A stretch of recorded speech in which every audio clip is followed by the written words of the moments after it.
23 మందిని డబ్బులు ఇచ్చి కొనుక్కుని. జగన్మోహన్ రెడ్డి గారి నాయకత్వం బలహీనపడిపోయింది కాబట్టి ఓటర్లు అతని నాయకుడిగా మీరు జగన్మోహన్ రెడ్డి గారిని గుర్తించక్కర్లేదనేటువంటి ఒక సందేశాన్ని పంపిద్దామని మీకు ఎవరినో చూసి ఎవరో వాతలు పెట్టుకున్నట్టుగా కేసీఆర్ అక్కడ తెలంగాణలో జరుగుతుంది కాబట్టి మన దగ్గర కూడా చేసేద్దామని 23 మందిని పెట్టుకుని కొనుక్కున్నారు. మీ పాపపు సొమ్ముకి కాళ్ళు వచ్చినాయి తప్పితే జగన్మోహన్ రెడ్డి గారి నాయకత్వాన్ని ఏమన్నా మీరు తగ్గించగలిగారా? ఎగిరి 151 సీట్లతో వచ్చి గవర్నమెంట్లో కూర్చున్నాడు. ఏం జరిగింది? చివరికి ఏతావాత ఏమర్థమైంది? 164 సీట్లు వచ్చి కూడా మీకు సంవత్సరం అంటే 13 మాసాలు 14 మాసాలు మీరు ఏలిన తర్వాత స్వేచ్ఛగా ఒక ఎన్నికని నడిపించే ధైర్యం కూడా మీకు లేదు.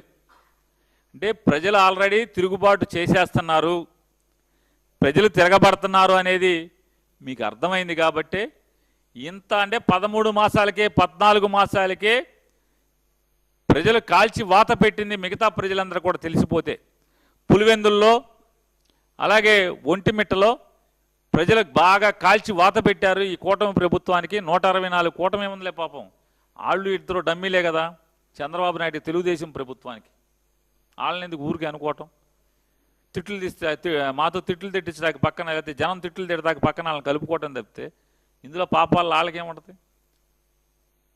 మీరు దోపిడీ చేసి మీరు అఘాయిత్యాలు చేస్తుంటే అందులో ఏమన్నా ఒలుగుతుంటే కింద ఈ రాలుకుంటాకి ఎత్తుకుంటాకి ఆ జేబులో పెట్టుకుంటాకి తప్పితే టీడీపీ ప్రభుత్వం ఇది. ఈ కిరాతకం, ఈ అరాచకం అంటే జనాల్ని ప్రజల్ని స్వేచ్ఛగా ఓటేనిస్తే మీకు కర్రు కాల్చి ఒళ్ళంతా వాతలు పెడతారనే భయంతోనే ఇది చేశారనేది మీ అంతరాత్మ ఇవాళ ప్రస్ఫుటం అవుతుంది.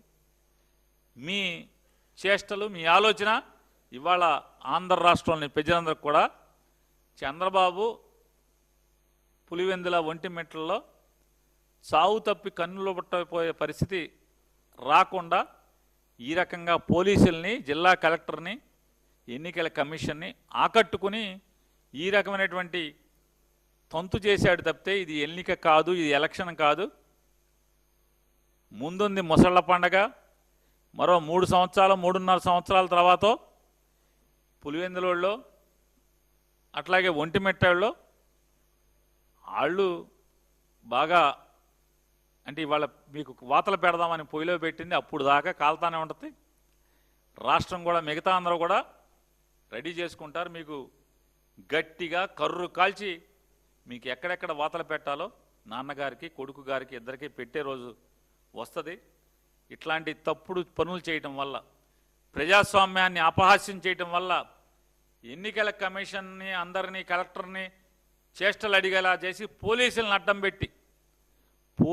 అడ్డం పెట్టి రాజ్యాన్ని నడిపినోడు, పోలీసులను అడ్డం పెట్టి నాడు బ్రిటిషోడు బాగుపడింది లేదు, బ్రిటిషోడు పతనమైంది తప్పితే పోలీసుల్ని వాడుకుని బ్రిటిష్ రాజ్యం పతనమైనట్టే. ఖచ్చితంగా పోలీసులను అడ్డం పెట్టుకు మీరు నడుపుతున్నటువంటి పరిపాలన కూడా అంతమయ్యే రోజు రోజు 14 నెలలు ఊరికే గడిచిపోయినాయి. మరొక 3 సంవత్సరాలు ఎంతసేపు గిర్రెని తిరిగి వస్తుంది. మీరు పాపపు సొమ్ము సంపాదించింది లెక్కలు కట్టి మూటలు కట్టేలోపు మళ్ళీ ఎన్నికలు వస్తాయి. ప్రజలు మీకు బుద్ధి చెప్పడానికి రెడీగా ఉన్నారని చెప్పేది మీ అంతరాత్మ కూడా తెలుసు అని చెప్తూ ఈ ఎన్నిక మీరు ఇన్ని పాపాలు దొంగతనాలు చేసినటువంటి ప్రతిదీ కూడా మేము ఆధారాలతో సహా నిరూపించాం. ఖచ్చితంగా న్యాయస్థానం మెట్లు ఎక్కాం. ఇక్కడ కాకపోతే పైన కాకపోతే పైన ఎక్కడో అక్కడ న్యాయపరంగా చట్టపరంగా మా పోరాటం చేస్తానంటాం. ఈ జెడ్పీటీసీ కాదు ఇంకో జెడ్పీటీసీ ఇంకో నీ చేతనైంది మీరు చేసుకోండి. వైఎస్ఆర్ కాంగ్రెస్ పార్టీ ప్రజలు కలిసి మిమ్మల్ని కుర్చీల్లోంచి తరిమి కొడతాం ఖాయమనేది, ఇది విధి రాత అనేది కూడా మీరు గుర్తుపెట్టుకోమని చెప్పని మీకు హెచ్చరిక చేస్తున్నాం.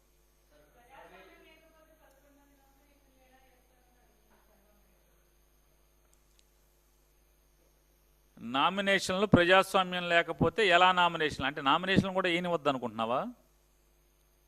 కాదమ్మా, నారా చంద్రబాబు నాయుడు గారు ఏమనుకుంటున్నాడు? నామినేషన్లు కూడా వద్దనుకుంటున్నాడా? వద్దనుకుంటే వద్దనుకోవచ్చు.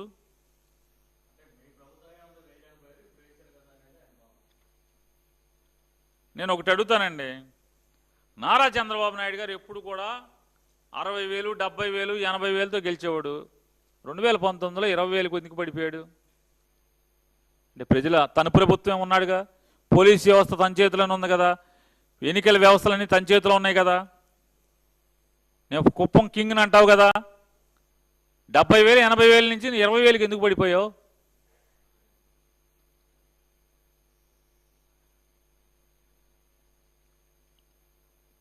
మేము అడుగుతున్నాం, ఇవాళ దాకా 164, 164 అని మీరు జబ్బలు కొట్టుకుంటున్నారు కదా. ఈ 164 భాగవతం మేం చెప్పాం. ఈ దేశంలో మొట్టమొదటిసారిగా ఎన్నికల కమిషన్ ద్వారా నడిచినటువంటి ఎన్నికల్లో అక్రమాలు జరిగినాయి, పాపాలు జరిగినాయి. వీవీప్యాట్లు లెక్కించకుండానే, అంటే లెక్కించడానికి అవకాశం లేకుండా 10 రోజుల్లో దాన్ని ధ్వంసం చేశారు. పోలైన ఓట్ల కంటే కూడా లెక్కించిన ఓట్లు 40 లక్షల పైబడి లెక్కించారు ఈ ఆంధ్ర రాష్ట్రంలో.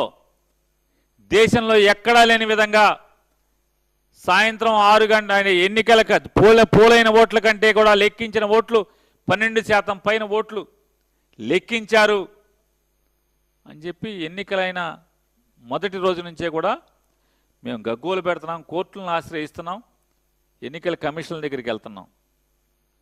వాళ్ళ మమ్మల్ని చూసి వాళ్ళ చాలామంది మా అడుగుజాడల్లో దేశంలో ఏం జరిగింది, ఎన్నికల కమిషన్ ద్వారా ఎన్ని అక్రమాలు జరిగినాయి అన్నీ కూడా ఇవాళ ప్రపంచానికి మిగతా రాష్ట్రాల్లో కూడా ఏం జరిగిందో చూపిస్తున్నారు. కాబట్టి మీ 164 మీద కూడా దేశం మొత్తానికి అనుమానం ఉంది. ఎందుకంటే పోలైన ఓట్ల కంటే కూడా లెక్కించిన ఓట్లు 40 లక్షల పైచిలకు లెక్కించారు. కాబట్టి ఈ 164 ఎన్నికల నంబర్ కూడా పులివెందుల జడ్పీటీసీ ఎన్నికల లాంటిదే అని చెప్పినది ఇక్కడ ప్రజలందరూ కూడా అర్థం చేసుకుంటున్నారు.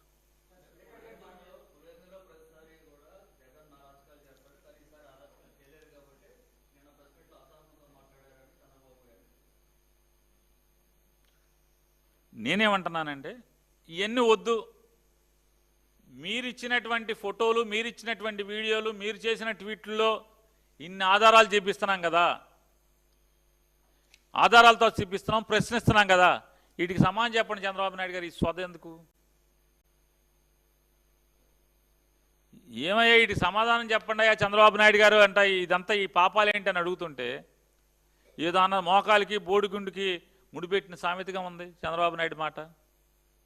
అసలు విషయాలు వీటికి సమాధానం చెప్పకుండా 30 ఏళ్ళ తర్వాత అంటే నేను అడుగుతున్నాను ఒకటి, 1999లో మీరు సొంతంగా గెలిచి ముఖ్యమంత్రి, 1996 నుంచి మీరే ఉన్నారు కదా, 1999లో మీరే ముఖ్యమంత్రి కదా, 2014లో మీరే ముఖ్యమంత్రి కదా. మరి అప్పుడు ఏం చేశారు?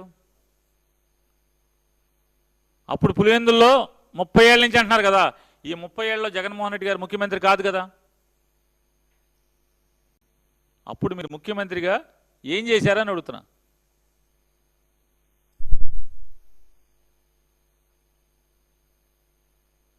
అప్పుడు లేదా మీకు?